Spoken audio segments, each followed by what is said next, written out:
valley was still before dawn, the kind of stillness that doesn't feel peaceful. It feels like held breath. A thin frost had settled overnight on the rocks and the dry grass, and the men who had been awake since the middle of the night could see their own breath rising in the cold air, pale and slow, disappearing into the dark above them. Nobody spoke loudly.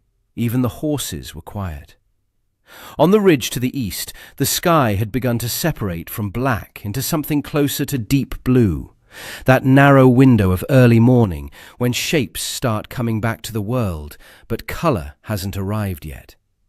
And in that half-light, if you looked carefully at the valley floor below, you could begin to make out the outlines of what was waiting there. The long, dark shapes of an army that had been moving into position for hours, patient and methodical, the way something inevitable moves when it already knows how the day is going to end. The men on the walls had known this morning was coming for weeks.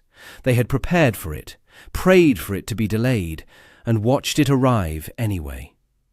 What happened next changed everything. Stay with me. November 8th, 1256, before dawn. The Rudbar Valley, deep in the Alborz Mountains of northern Persia. The air up here is thin and cold in early winter, the kind of cold that settles into your bones before the sun comes up.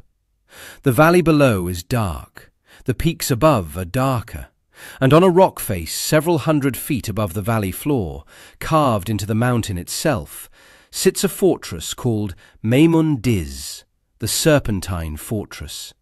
And inside it, a young man named Rukn al-Din Kurshah is running out of options. He is 27 years old. He has been the Grand Master of the Nizari Ismailis state for barely a year.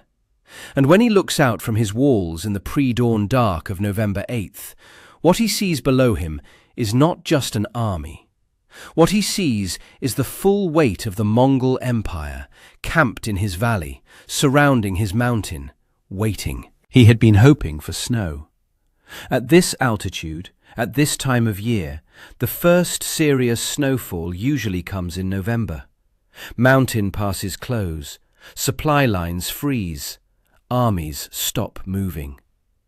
For weeks, Kursha had been watching the sky, sending diplomatic messages to buy days, because every day that passed was a day closer to winter, and winter might do what his soldiers could not. But there is no snow tonight.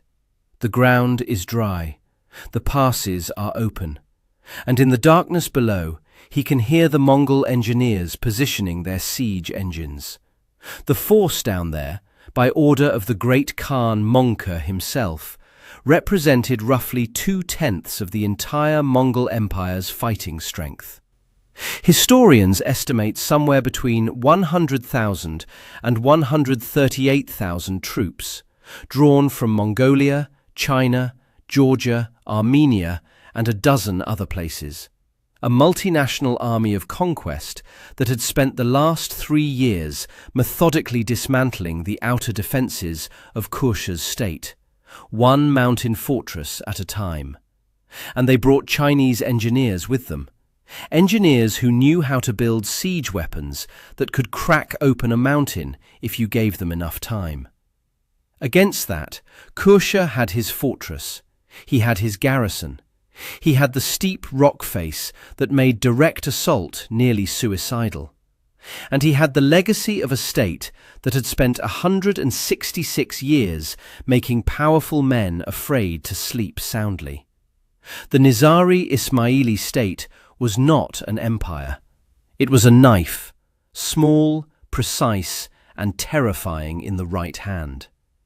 For nearly 2 centuries, they had operated a network of fortresses across Persia and Syria, and from those fortresses they had deployed something that no conventional army could defend against: trained operatives who could get close to any target, anywhere, and kill them. They had assassinated viziers and governors and caliphs. They had put a dagger on Saladin's pillow while he slept, surrounded by guards, inside his own camp. They had made kings and sultans across the medieval Islamic world sleep with one eye open. But now the Mongols were here. And here was the problem. You cannot assassinate an army. For the first time in their history, the most feared covert network the medieval world had ever known had no answer for what was coming. This is the story of how the Mongol Empire hunted down and destroyed a secret order that had haunted the Islamic world for 166 years, and what was lost when they did. To understand what was happening at Meymun Diz on that November morning, you need to go back about 160 years, to a succession crisis in Cairo that most people have never heard of. In 1094, the Fatimid Caliph of Cairo died. His name was Al-Mustansir, and he had ruled for nearly 60 years. And when he died, the question of who would succeed him became a political crisis almost immediately. The rightful heir, by most accounts, was a man named Nizar, Al-Mustansir's eldest son. But the powerful vizier, Al-Afdal, had other plans. He bypassed Nizar and installed a younger, more controllable brother named Al-Mustali instead. Nizar was forced out. He fled to Alexandria, tried to mount a resistance, was besieged, captured, and executed in 1095. This is one of those moments in history where a single political betrayal ripples outward for centuries. Because Nizar had supporters, a lot of them. And the most important of those supporters was already in Persia, already operating, already building something. His name was Hassan-i-Sabah. He had been born around 1050 in the city of Qom, in what is now Iran. He was, by every account we have, an extraordinary man. A scholar of mathematics, geometry, astronomy and theology, and a passionate believer in the Ismaili branch of Shia Islam. He had travelled to Fatimid Egypt in the 1070s, spent time at the court in Cairo, and returned to Persia as a missionary for the Ismaili cause. By 1090, he had identified a fortress in the Alborz mountains of northern Persia that would change everything. The fortress was called Alamut.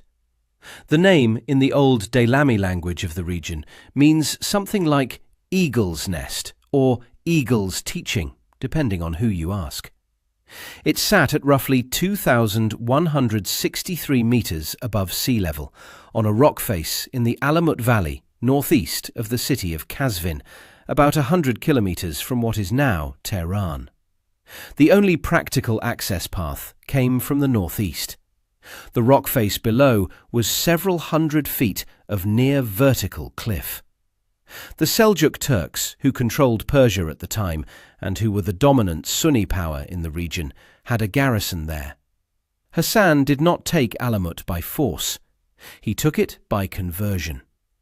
Over several years, he had quietly converted enough people inside the fortress and in the surrounding valley to his cause that, when the moment came in 1090, the Seljuk commander found himself essentially alone among people who were no longer loyal to him. Hassan paid him a small sum of money and told him to leave. The commander left. The green flag of the Nizari Ismailis went up over Alamut, and Hassan-i-Sabah never left the castle again for the remaining 34 years of his life. What he built from that mountaintop was genuinely unusual for the medieval world. It wasn't a conventional state with a capital city and a standing army and tax-collecting administrators. It was a network, a web of mountain fortresses, mostly in Persia, but eventually extending into Syria as well, each one garrisoned and self-sufficient, each one connected to the others through a sophisticated system of couriers and, reportedly, carrier pigeons. The Nizari Ismaili state had no contiguous territory. It was islands of fortified rock in a sea of hostile territory. And that was the point.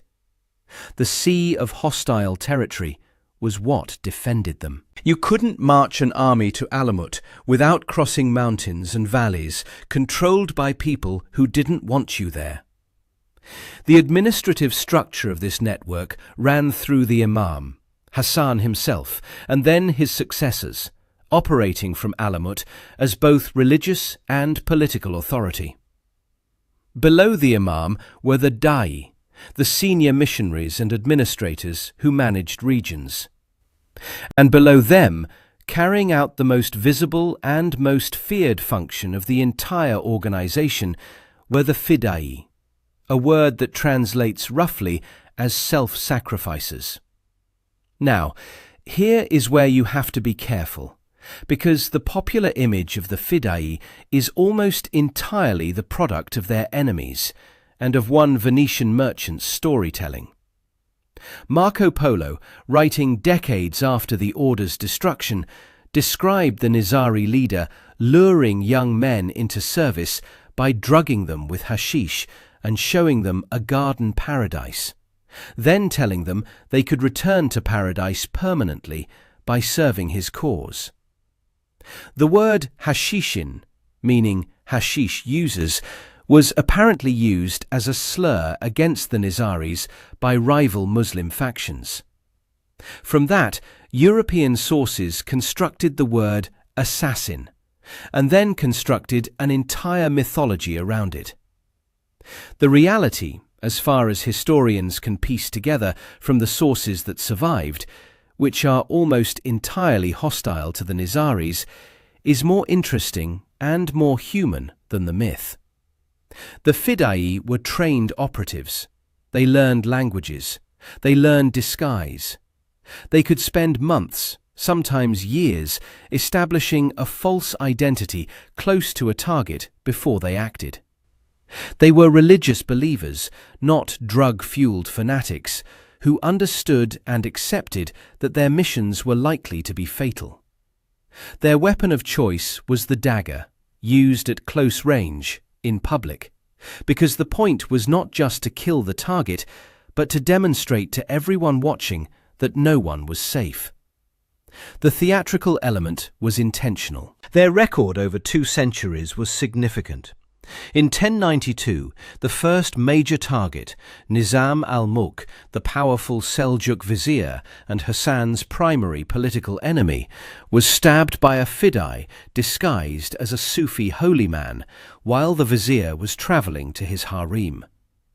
Multiple Seljuk governors and regional officials followed. In 1192, they killed Conrad of Montferrat, the Crusader leader who was on the verge of being crowned King of Jerusalem just days before his coronation. 2 Abbasid caliphs died to Fida'i blades. Even Saladin, the greatest military commander of the crusading era, was reached inside his own camp, a dagger placed on his pillow, a note left beside it. And the next morning, Saladin woke up and decided that perhaps a negotiated peace with the Syrian Nizaris was preferable to continuing the war. The psychological impact of all this was enormous and quite deliberate. You didn't need to kill very many people if the people you killed were chosen carefully and the killings were public enough. You just needed powerful men to believe that you could reach them anywhere.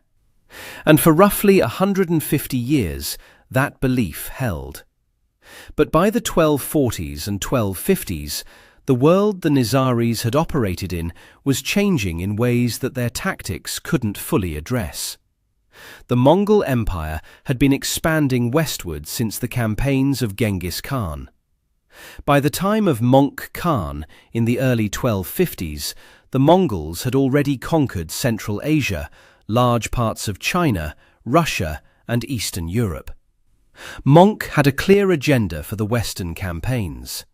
The remaining independent powers of the Islamic world, principally the Nizari Ismaili state and the Abbasid Caliphate in Baghdad, were to be brought under Mongol control or destroyed. He assigned this task to his younger brother Hulagu and gave him resources on a scale that was almost unprecedented. Roughly 1/5 of the entire empire's military strength. Hulagu Khan was not a dramatic figure in the way that popular history sometimes makes him. He was methodical. He was patient. He understood logistics. He left the Mongol heartland in 1253 and spent 2 years making his way westward, receiving submissions from local rulers as he travelled, building his coalition, ensuring his supply lines were solid before he committed to the main campaign. He was not in a hurry. He didn't need to be. His army was bigger than anything the Nizaris could face in the field, and he knew it. His vanguard commander, Kitbuka Noyan, had actually been in the field against the Nizaris since 1253. Kitbuka was a Nayman Turk, a Nestorian Christian, and a general of considerable competence. He commanded approximately 12,000 troops in the advance force, and his task was to begin dismantling the outer ring of Nizari fortresses, the smaller, more exposed strongholds in the regions of Kuhistan and Kumis, while Hulagu's main force was still on the road. By the time Hulagu arrived in Persia in 1255, Kitbuka had already been at this for 2 years. The Nizaris had tried to respond. Imam Muhammad III, who was the Nizari leader during the early phases of the Mongol pressure, had dispatched Fidai to kill Monka Khan himself. Multiple attempts. The sources say as many as 400 operatives were involved across various missions. None of them succeeded. The Mongol court was too large, too well guarded, and too well supplied with its own intelligence network. The weapon that had worked against viziers and sultans and crusader lords couldn't penetrate the center of the largest empire on earth. In December 1255, Muhammad III died. The manner of his death is unclear in the sources. Some say he was murdered by members of his own community, possibly in desperation over his increasingly erratic behavior or his failure to mount a coherent defense. Others are vague. Whatever happened, the result was that leadership of the Nizari state passed to his son, Rukn al-Din Kusha, who was 26 years old and had just inherited a state under existential threat, with the largest army in the world crossing his borders, and with a diplomatic track record of complete failure. Kusha's position was this: militarily outmatched, geographically isolated from any potential allies, diplomatically abandoned. The Nizaris and the Abbasid Caliph had jointly appealed to the European kings for help against the Mongols back in 1238, and that appeal had gone exactly nowhere. And now leading a community that had every reason to be afraid. He chose negotiation. He would keep negotiating until November 19th, 1256, when the options finally ran out. Before we get to the fighting, we need to talk about the ground, because in this campaign, the ground explains almost everything. The Alborz mountain range runs roughly east-west across northern Persia, forming a barrier between the flat interior plateau and the Caspian Sea to the north. The mountains are not gentle. They include peaks over 5,000 meters, and the valleys between them are deep, narrow, and in many places accessible only through specific passes that can be closed by snow for months at a time. The Nizari state, at its peak, controlled roughly 100 fortresses distributed across this range and into Syria, and the specific cluster that Hulagu was targeting in 1256, the Alamut and Rudbar Valley system, was about as defensible a piece of real estate as the medieval world had to offer. Alamut itself sat on a rock formation at 2,163 meters. The single practical access route came from the northeast. The face of the rock below the fortress walls was, by various accounts, somewhere between 500 and 800 feet of near vertical cliff. Inside the fortress, the Nizaris had built not just defensive walls and towers, but a sophisticated support infrastructure. Cisterns for water storage, granaries, a library, and, according to the historian Juveni, elaborate storage facilities stocked for long sieges.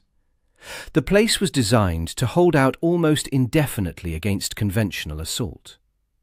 The Seljuk Turks had tried to take it by force in 1092 and failed. The Khwarezmian Empire had tried and failed. The assumption, inside and outside the order, was that Alamut was effectively impregnable.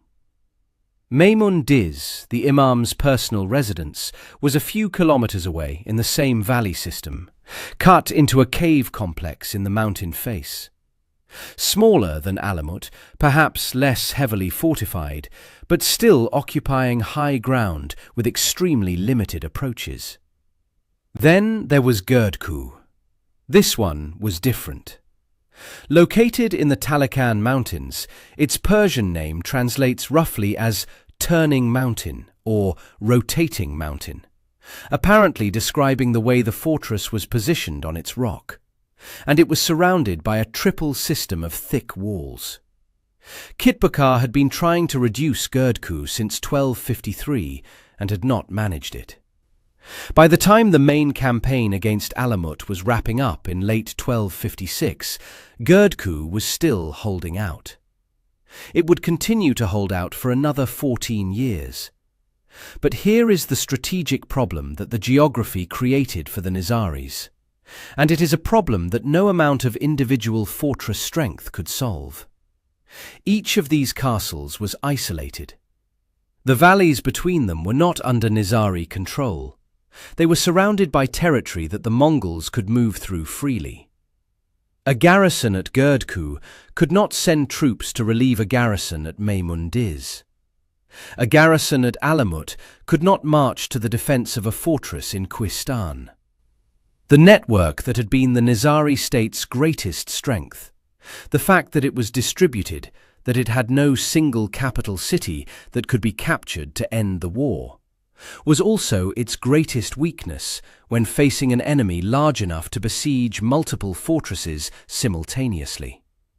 The Mongols were that enemy. Hulagu's force, when it assembled for the final push in 1256, was massive by any measure.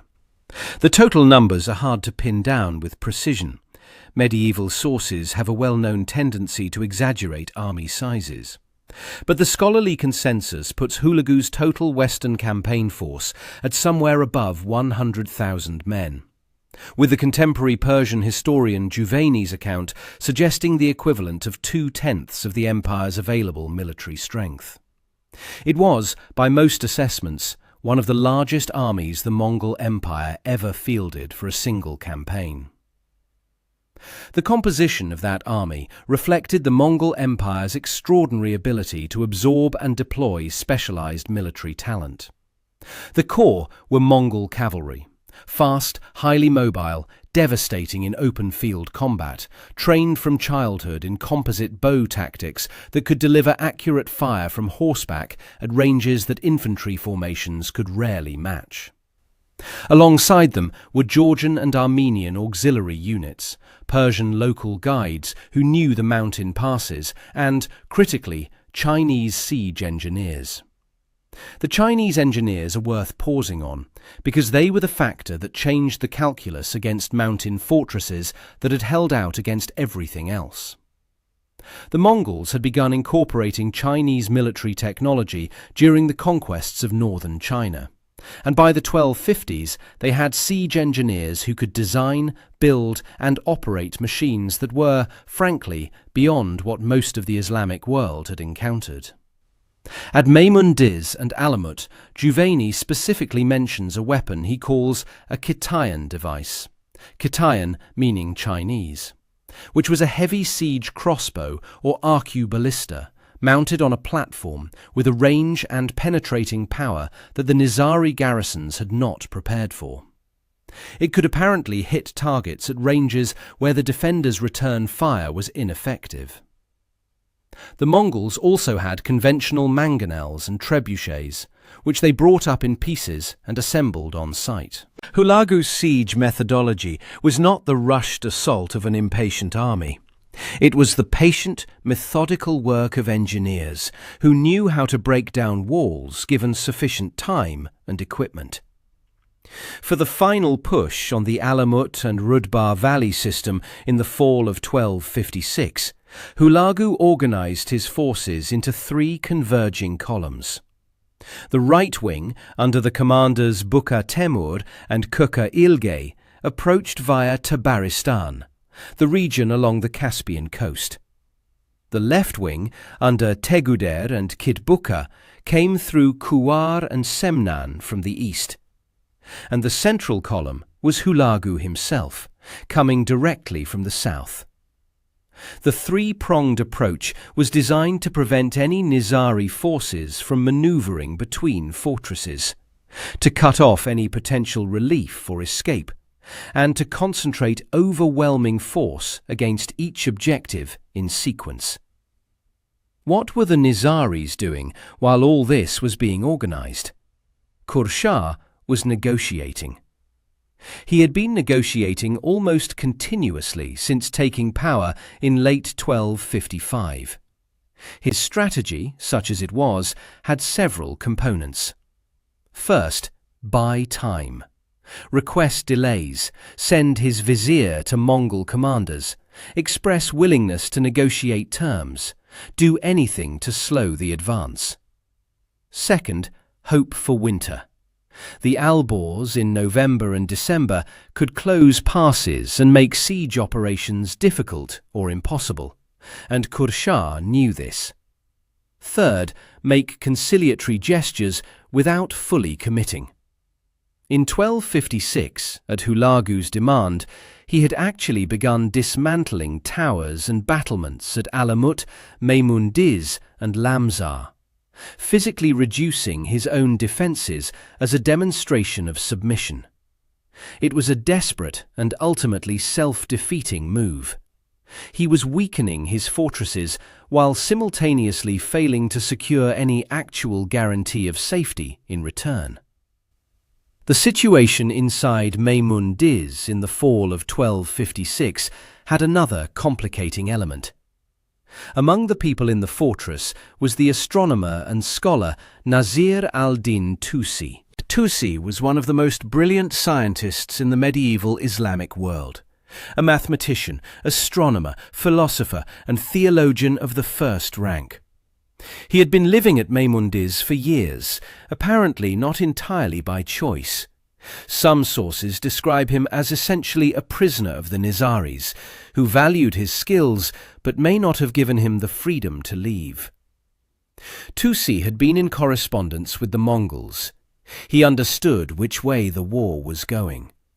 And on the night before Qurshah's surrender, he was already preparing to walk out of the fortress and offer his services to Hulagu Khan, which he did. Hulagu accepted. Tusi spent the rest of his life as a Mongol court astronomer and continued his scientific work under Ilkhanid patronage, eventually supervising the construction of the great observatory at Marageh. The departure of Tusi from Meymundiz is a quiet but precise image of what the fall of the Nizari state meant.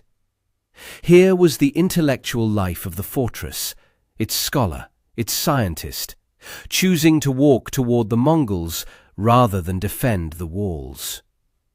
Whatever the specific circumstances of his decision, the symbolism is difficult to miss. On the night of November 7th, 1256, the Mongol encirclement of Meymundiz was complete.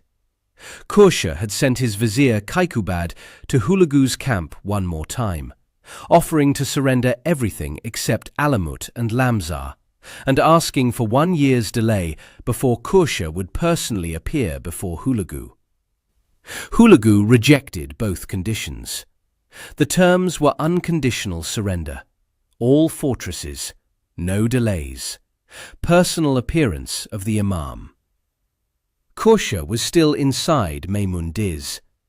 The sky above the valley was clear and cold, no snow. The siege engines were in position. There was nothing left to negotiate, and no winter coming to save him. When the sun came up on November 8th, the bombardment would begin. April 1253. The mountains of Kuhistan, southeastern Persia. This is where it started, 3 years before the main event, and it started quietly, the way these things often do, when the outcome won't be known for years. Kitbukar Noyan rode into Kuhistan with roughly 12,000 Mongol and allied troops, and he began doing what he had been ordered to do: identify the Nizari fortresses in this region, assess their strength, and start taking them down. The outer ring, the smaller castles, the ones that had been built to hold out against the Seljuks and the Khwarezmians, but that weren't designed for what Kitbukar was bringing. The Mongol approach in the mountains was different from their famous open field tactics. The composite bow and the mobile cavalry charge that had broken armies from China to Poland weren't the primary tools here. Here, it was the siege train. It was the engineers. It was the combination of massed archery to suppress defenders on the walls, followed by engineering work, undermining foundations, filling in ditches, building up ramps, deploying the throwing machines, and the patient application of overwhelming firepower until something gave way. In April 1253, many of the Kuhistani fortresses gave way quickly. They were not the main Nizari strongholds.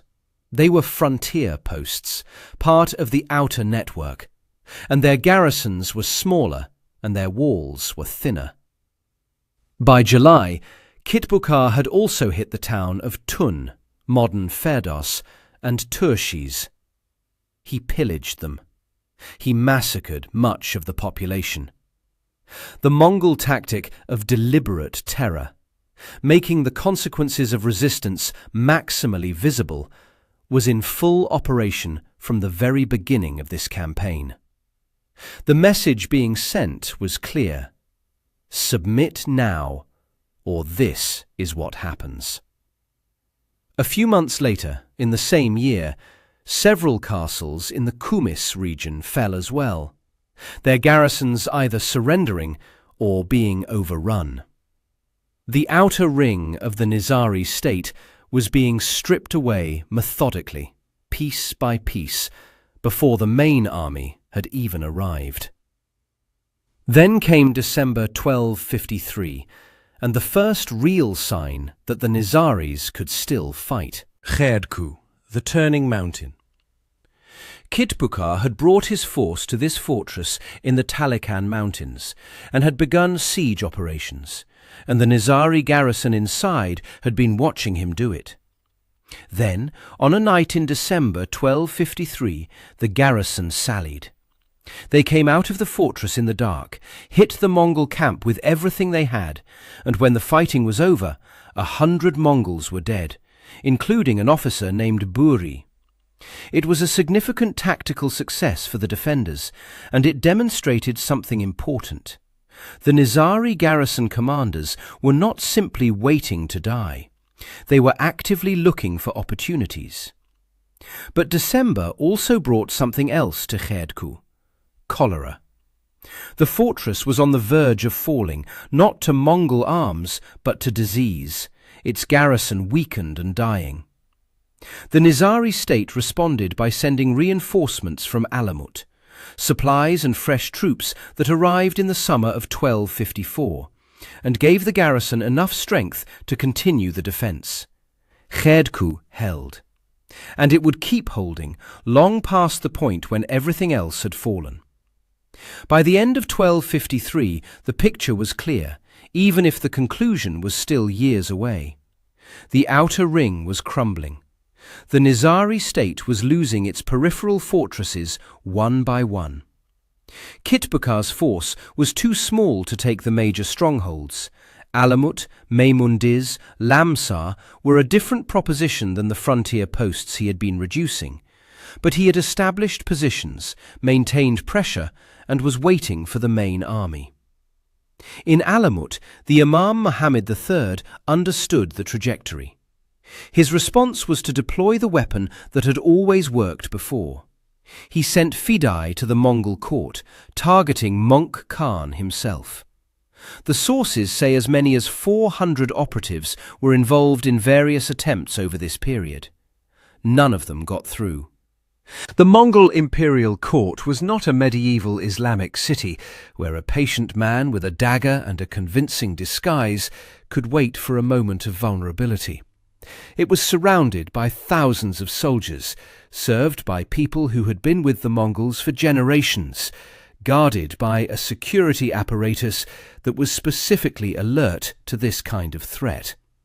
The Fidai, operating in an environment they had not been designed for, against a security culture they couldn't penetrate, failed completely. It was the most significant failure in the history of the order. Not because it didn't work, assassination attempts fail all the time, but because it revealed conclusively that the Nizari's primary strategic weapon had no answer for what the Mongols were. You could assassinate a vizier. You could assassinate a sultan who travelled with a small retinue, who held court in a recognizable pattern, whose daily movements could be studied and predicted. You could not assassinate the great Khan of an empire of this size and this organizational sophistication. The old toolkit was empty. In September 1255, Hulagu Khan arrived near Samarkand. He made the city of Kish, modern Shari-Sabz, his temporary headquarters, and he sent formal messengers to every regional ruler in Persia. The message was the standard Mongol formula, the one that had been used from China to Poland. Acknowledge Mongol authority, submit now, and be treated well. Refuse, and face destruction. The messengers went to everyone, including to Rukn al-Din Korsha, who had just inherited the imamate following his father's death in December 1255. The death of Muhammad III deserves a brief mention here, because the sources are genuinely unclear. Some accounts say he was murdered, possibly by members of his own community, who had concluded that his behaviour had become erratic, or that his policy of confrontation with the Mongols was suicidal. Other accounts are vague about the cause and circumstances. What we can say is that he died in December 1255, that Korsha succeeded him, and that the transition of leadership came at the worst possible moment. The main Mongol army was now in Persia. The outer fortresses had been under siege for 2 years, and a 26-year-old new imam was now trying to navigate a situation that had no good options. Korsha's opening move was to announce through the nearest Mongol commander, a man named Yasur, based in Kazvin, that the Nizari leadership was willing to submit to Mongol authority. Yasur's response was that the imam would need to appear personally in Hulagu's camp to formalize any submission. Korsha didn't go.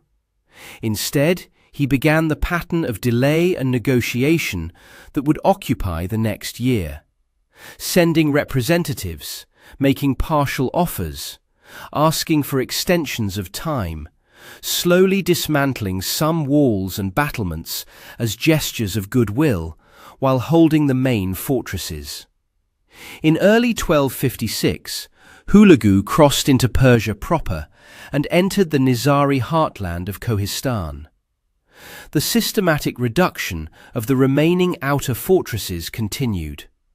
One by one, the smaller strongholds in the region surrendered or were taken by force. Then, on June 12, 1256, something happened that the sources record with some clarity. A Nizari military force mustered on Mount Sialan, in the highlands near Alamut and engaged the Mongol commander Yasur in what appears to have been a genuine field battle. And the Nizaris won. Yasur's force was defeated and fell back. It was, in retrospect, the last Nizari military victory of any significance. The problem was that it didn't change the strategic picture in any meaningful way. Hulagu's army was not Yasur's detachment. Defeating one Mongol commander in a mountain engagement was not the same as defeating the campaign. Hulagu absorbed the setback, redirected forces, and kept moving. The three converging columns were now beginning their final approach to the Rudbar Valley. Kursha sent his vizier Kekubad to Firuzku to meet with the Mongol commanders and make one more offer: surrender all strongholds except Alamut and Lamsar, and allow a year's delay before the Imam's personal appearance. Hulagu rejected this. The terms were total and unconditional. While negotiations were going on, Kursha had also ordered the garrisons of Gerdku and the Kuhistan fortresses to surrender.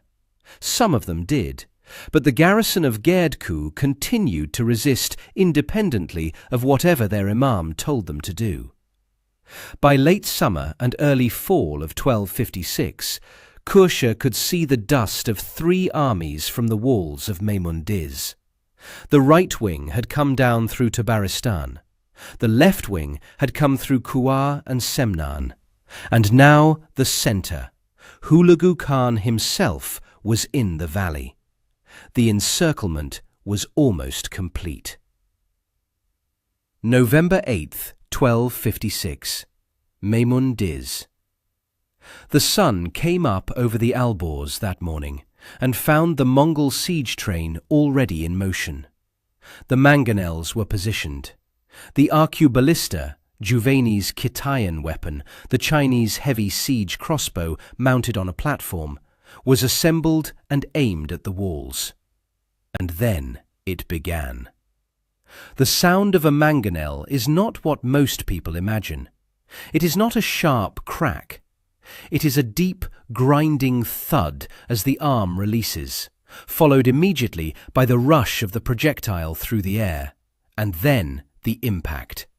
A heavy, resonant crash that you feel as much as hear when you are on the receiving end of it.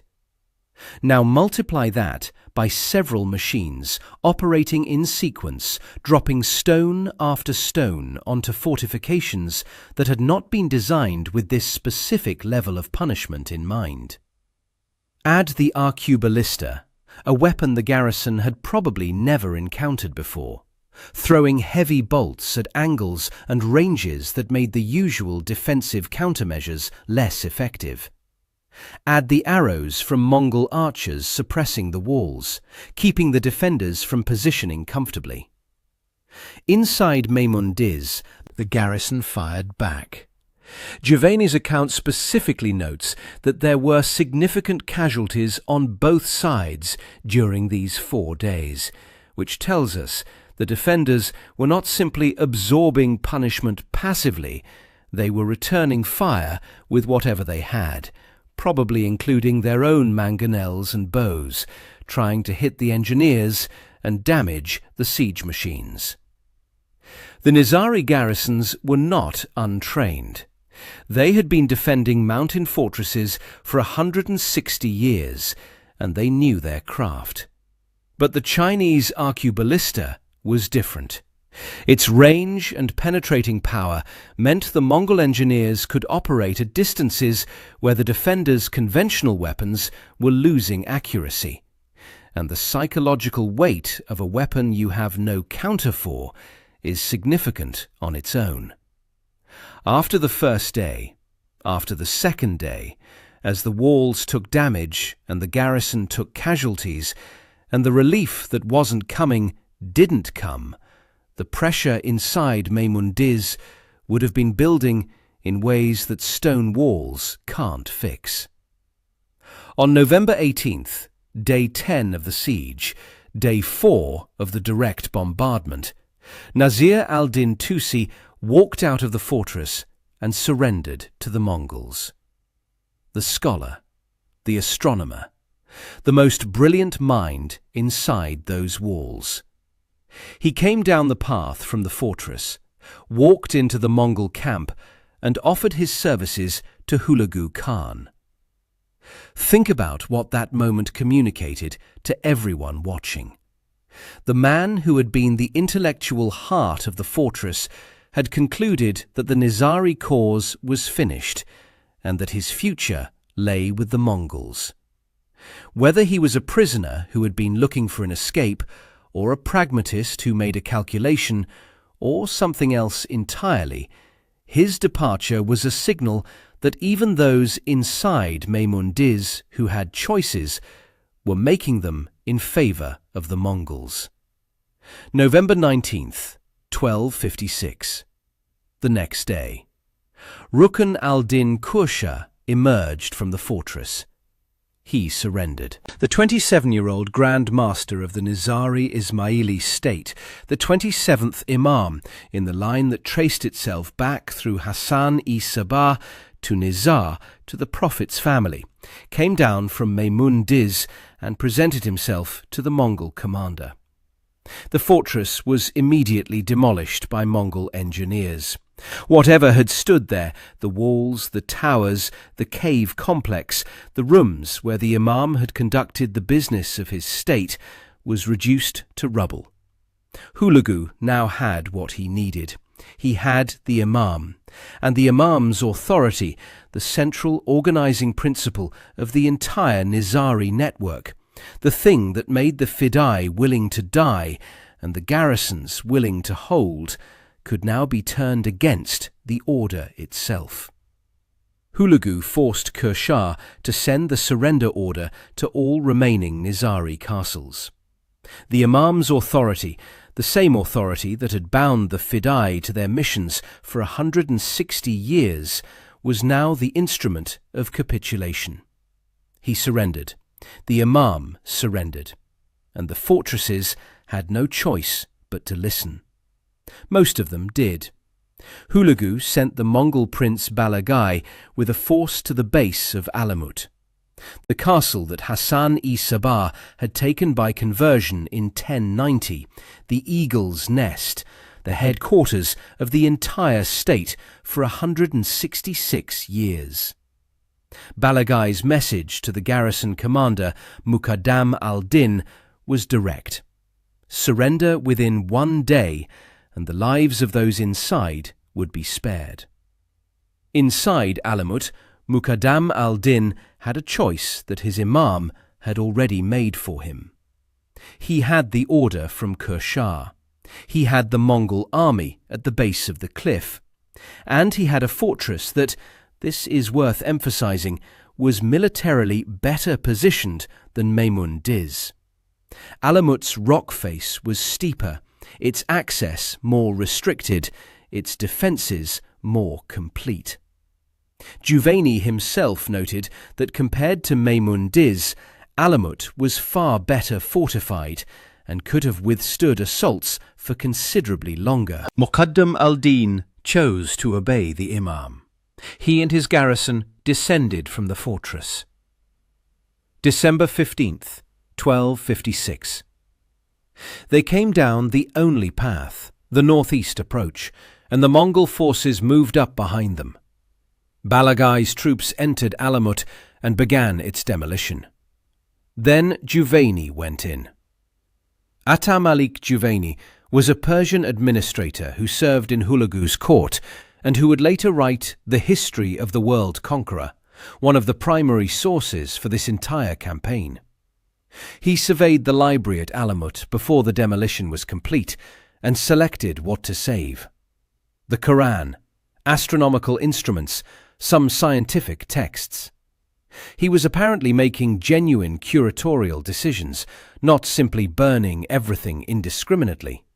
But the scope of what he saved was tiny relative to what was there. The library at Alamut had been built up over 166 years by a community that took scholarship seriously. One estimate puts its holdings at around 1.5 million volumes. Philosophy, theology, medicine, mathematics, astronomy, history, and the Nizari's own account of their own history, their own doctrines, their own understanding of the events of the last century and a half. This is speculative. The library is gone, and no catalogue survives. But what is not speculative is that what burned in Alamut in December 1256 was irreplaceable, and that what we know about the Nizari Ismailis today comes almost entirely from the accounts of their enemies. Giovanni's own verdict, recorded in his history, was that the library's destruction was a cleansing of heresy. He was not a neutral observer. The demolition proceeded. Towers came down. Walls were pulled apart. The physical structure that Hassan-i Sabah had defended and built and never left for 34 years was systematically dismantled. The Mongols were thorough. They had been thorough at every fortress, every city, every population centre that had refused or resisted or simply existed in their path. By the end of December 1256, where Alamut had stood for 166 years, there was rubble and ash. The Mongols had not taken Alamut by force in the end. They had taken it because the Imam ordered its surrender. The impregnable fortress, the eagle's nest, the stronghold that the Seljuks and the Khwarezmians had failed to crack, it did not fall to the arqueballista or the mangonel or the Mongol cavalry. It fell because the man whose authority held the entire network together had already surrendered. And in obeying that authority, the garrison of Alamut did exactly what they had been trained to do for 166 years. They followed the Imam. And the Imam was Hulagu's prisoner. Lamsar, the third major fortress in the valley system, fell in January 1257. Not to direct assault, to cholera. The disease that had nearly taken Gerdku in 1253 finally finished Lamsar, and the survivors surrendered. And then there was Gerdku, the turning mountain. Kitbuka had been trying to take this fortress since April 1253. 4 years of siege. The Mongols had built permanent structures around it. Actual houses, long-term encampments, the kind of infrastructure you build when you know this is going to take a while. The ruins of those structures, along with samples of both Nizari and Mongol mangonel ammunition found at the site, survived into the modern era. Gerdku's garrison had been in continuous siege conditions for years, cut off from supply, cut off from the rest of the Nizari network, with no imam giving them orders one way or the other after Kursha's surrender. They held. Through the fall of Alamut, through the massacres, through years of isolation that are almost impossible to imagine. Gerdku finally surrendered on December 15th, 1270, 14 years after the fall of Alamut, 17 years after Kitbuka first besieged it. The garrison surrendered, Giovanni records, from want of clothing. Not starvation, not disease. They ran out of clothes. The Mongols killed the surviving garrison, but did not destroy the fortress. When Rukn al-Din Kursha descended from Maimun Diz and surrendered himself to Hulagu on November 19, 1256, the terms of his treatment seemed at first almost generous. The Mongols gave him a paisa, the official Mongol travel document, a kind of passport and safe conduct that marked its holder as operating under imperial protection. He received a yarlig, an official Mongol grant of recognition. He was, by some accounts, married to a Mongol noblewoman, which in Mongol political culture was a significant honour, a form of incorporation into the imperial family structure. He was treated not as a defeated enemy, but as a ruler who had submitted, which was the category the Mongols preferred their conquests to fall into, because it preserved administrative continuity and reduced the need for massacres. The condition attached to all this relative generosity was that Kursha would use his authority to facilitate the surrender of every remaining Nizari fortress, which he did, as we have seen. He sent the orders. Most garrisons complied. Then Hulagu sent him to Mongolia to present himself before the great Khan Mongke. This was another standard Mongol procedure. Defeated rulers often made the journey to the imperial capital to formally acknowledge submission in person and receive their official status as subordinate rulers under the Mongol system. It was a long journey from Persia to Mongolia, and Kursha made it, arriving at Mongke's court sometime in 1257. Mongke looked at him and decided he was no longer useful. The sources are not completely consistent on exactly what happened next, but the general picture is clear. Kursha was killed, along with his entourage, either on the journey back from Mongolia or somewhere in the process of being dismissed. The method, by Mongol tradition, for the execution of royal prisoners was one that avoided spilling royal blood directly. The condemned was wrapped in felt or carpets and beaten or suffocated. This was not considered dishonourable. It was simply the form that death took for people of noble status under Mongol justice. The 27th Imam of the Nizari Ismailis state died sometime in late 1257, far from the mountains where his order had been built, at the command of a man who had already gotten everything from him that he could provide. With Kursha gone, Mongke Khan issued an order that removes any ambiguity about Mongol intentions toward the Nizari community. He ordered a general massacre of all Nizari Ismailis remaining in Persia. The implementation was systematic. In Kyrgyzstan and other regions where Nizari communities had concentrated after the fall of the fortresses, people were called to large public gatherings, the pretext varying by location, and then massacred. Juvayni's estimate, recorded in his history, puts the number of Nizari dead in these massacres at approximately 100,000. The number is difficult to verify independently, as is always the case with medieval casualty figures. But the scale of the killing is not in serious dispute. It was a deliberate attempt to eliminate the Nizari community as a functioning political and religious entity, not just to defeat their military capability. Some escaped. Nizari communities that were more dispersed, that had already gone underground, that were further from the main areas of Mongol control, they survived. The Syrian branch of the order, centered on the Levantine fortresses, including the castle of Masyaf, was geographically separated from the Persian campaign and was not immediately affected by the fall of Alamut. The Syrian Nizaris would continue to operate for another decade and a half, functioning much as they always had, controlling their mountain fortresses, deploying fidai, and navigating the complex politics of the Crusader states and the remaining Islamic powers. But their position had been fundamentally weakened by the destruction of the Persian heartland, and their days as an independent power were numbered.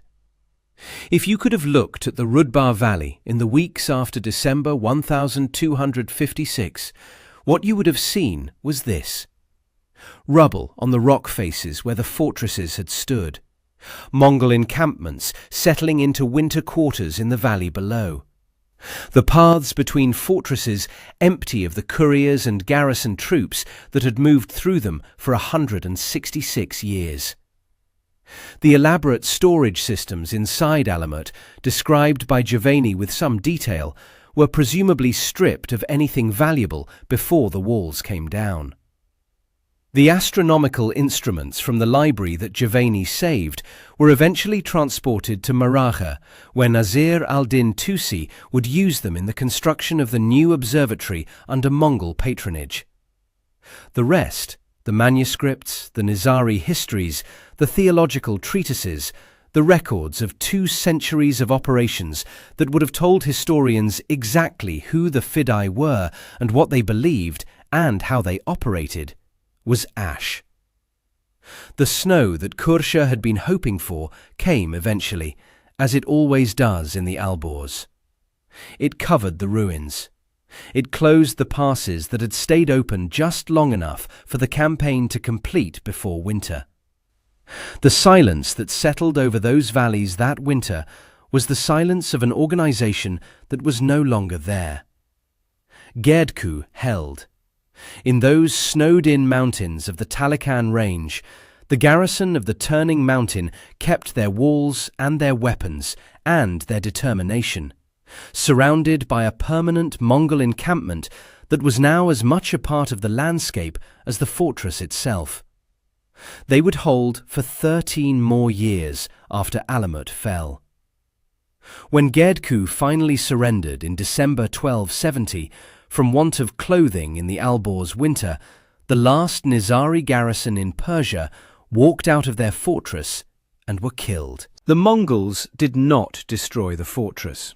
There was no longer any reason to. With Alamut gone and Kursha dead, the road west was open. Hulagu moved. In January 1258, less than 14 months after the fall of Alamut, Hulagu's army besieged Baghdad. The Abbasid Caliph al-Mustasim had misread the situation, had failed to send the reinforcements Hulagu had asked for, had negotiated badly, had apparently not fully understood that the same empire that had just dismantled the Nizari state was not going to stop at the Zagros Mountains.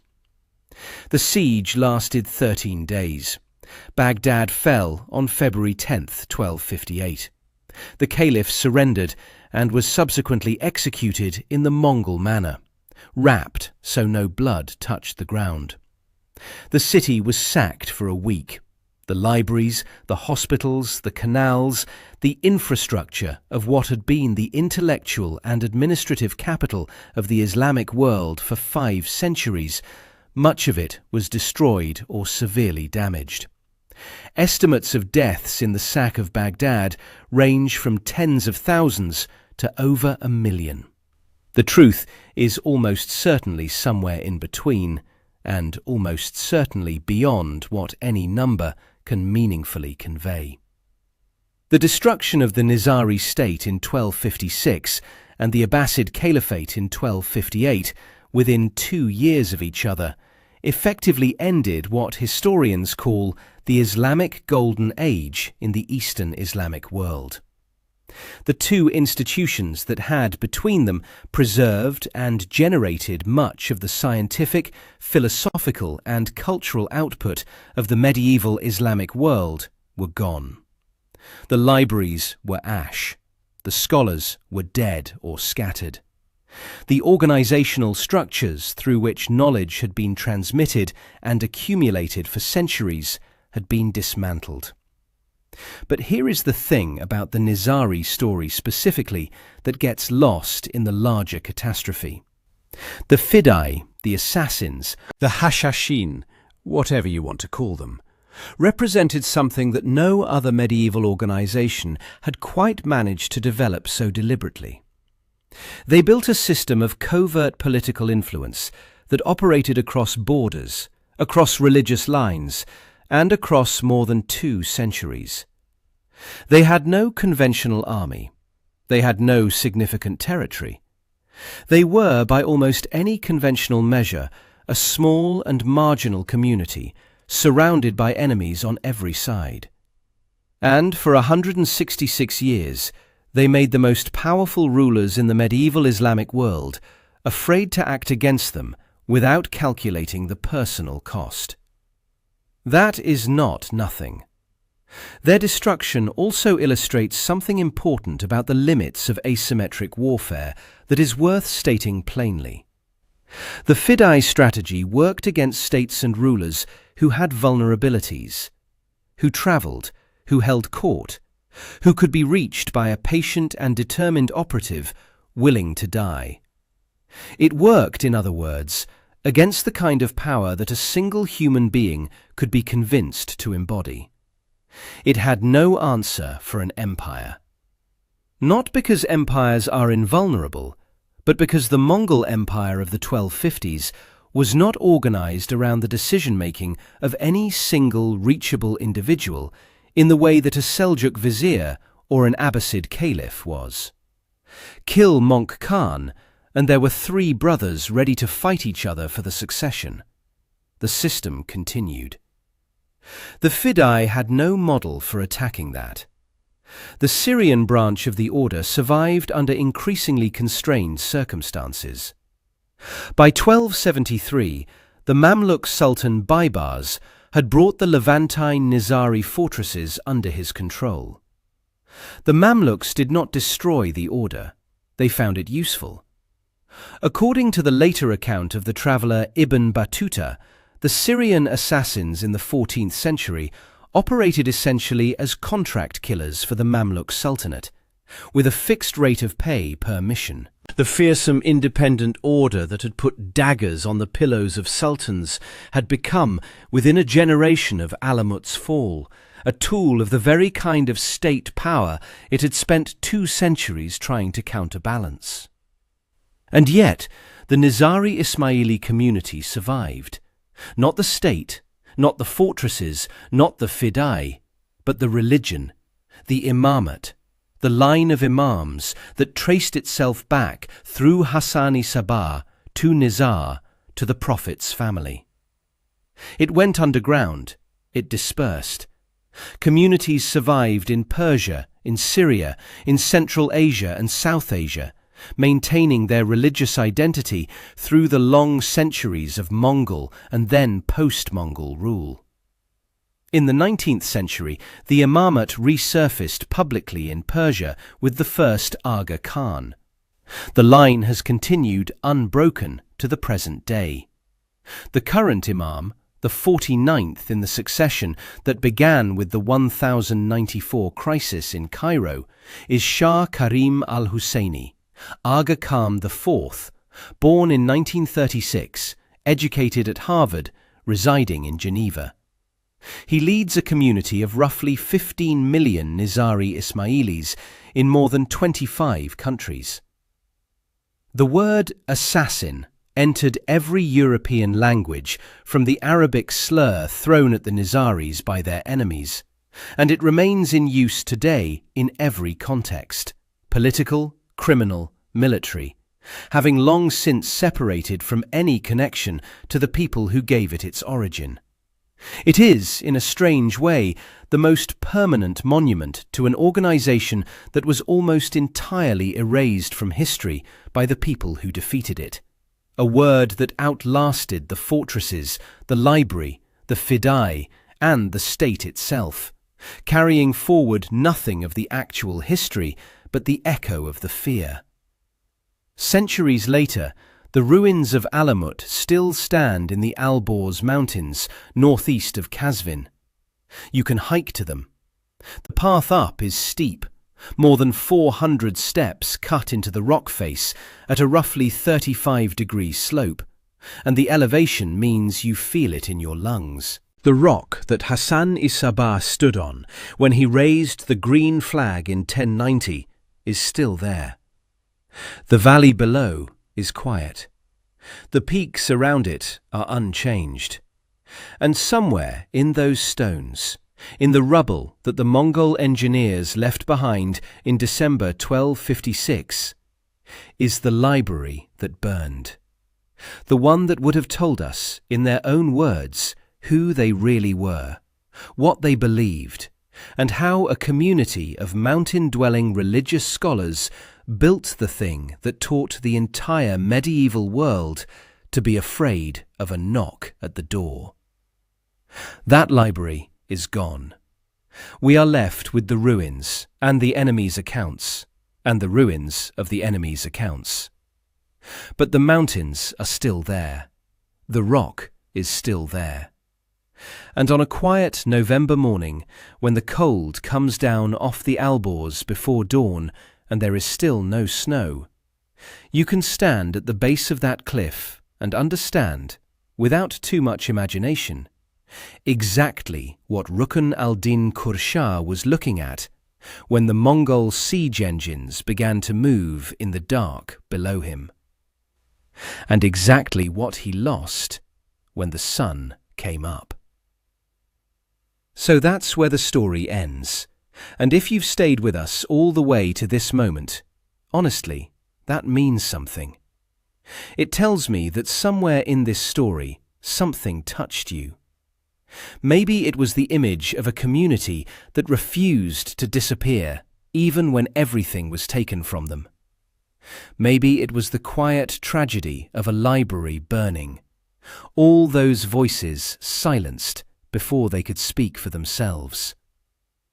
Or maybe it was simply the reminder that the things we build with conviction, the beliefs we hold, the communities we protect, can outlast even the most overwhelming force directed against them. There's a thought from the Stoic philosopher Marcus Aurelius that feels right here. You have power over your mind, not outside events. Realize this, and you will find strength. The Nizaris lost their fortresses, their library, their state. But they never lost the thread of who they were. 15 million people today are proof of that. Whatever brought you here today, I hope this story reminded you that survival is not always loud. Sometimes it is quiet, patient, and absolutely unbreakable. If this moved you even a little, share it with someone who needs to hear it. Like, subscribe, and we'll see you in the next story.